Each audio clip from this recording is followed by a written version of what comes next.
Good morning, friends. Welcome back to Honey Apple Farm. As most of you know, my big project this summer has been growing things. Lots of growing things, especially things that are new to me. So today I wanted to give you a walking tour of the backyard so you can see where we've been growing certain things, so that in future videos, when I talk about specific areas and what we grew, what worked well, what didn't, plans for next year, you have kind of an overview of where things are in the yard in your mind. So I'm standing right now at the back door, looking down on the patio garden or container garden.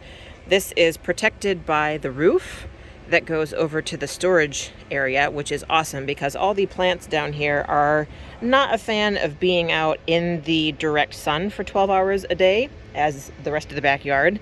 So they've all been protected over the summer. There are 4 catnip plants in here, 1 mint, 1 peppermint, 1 lemon balm. So those are all from the mint family. There is a chili pepper plant in the back, which has amazingly survived the first frost completely unaided.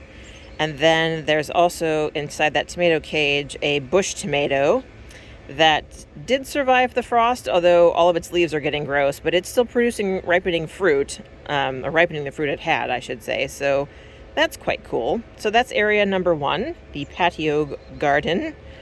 If I turn immediately to my left, right underneath the kitchen windows, is our only off-the-ground raised bed this year, and it is our herb bed. So we have rosemary, oregano, sage, and thyme. Can't really see the thyme because the sage is all up in its business, but that is all doing really well, even with the frost. So that's area 2. And then area 3 actually is the fence line. You can see there's 1 lone sunflower up there. We had 26, I think, sunflowers planted along the fence line. That is facing south, so not only did those sunflowers prevent kind of a visual break from the street, which you can see behind, but it also helped break some of the south winds coming up in the summer, which was really cool. Area number 4 are the in-ground raised beds, which are kind of hard to see with the shadows right now, but there are 5 of them. So there's a bok choy bed, 2 beds of dead bell peppers and dead marigolds. This here is a bed of basil that is mostly but not quite dead. And then let me actually walk down so you can see bed number 5, which was our cherry tomato bed. As you can see, the cherry tomatoes are dead, but check these guys out. Aren't they glorious?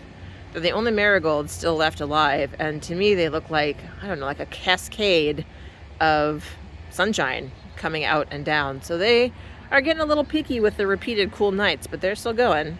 So that's area number 4. And then area number 5 is what we called the wildflower bed, and we still call it the wildflower bed, although to be honest, this year it ended up being mostly the sunflower bed. Turns out that sunflower stalks shade out quite a lot of Oklahoma native wildflowers because Oklahoma native wildflowers are prairie wildflowers. So this bed is quite dead. There are some ground cover and a few flowers still coming out, but it's pretty much ready to be turned over. And then the 6th area is our berry patch. These are all blackberries. There's 2 different varieties. Those brilliant those brilliant green ones on either end are your standard thorny blackberries. And then in the middle is a thorny white blackberry. And the idea behind that is that white fruit should not attract wildlife because white is not a color they associate with food. We will see next summer if that turns out to be true. So that's the back beds. There are also 2 beds up in the front, which I will do a separate video on and talk a little bit about what's there and what worked and what didn't. So for now, I hope that gives you some idea of what we've been up to this summer. Thanks for tuning in, and I will see you in my next video.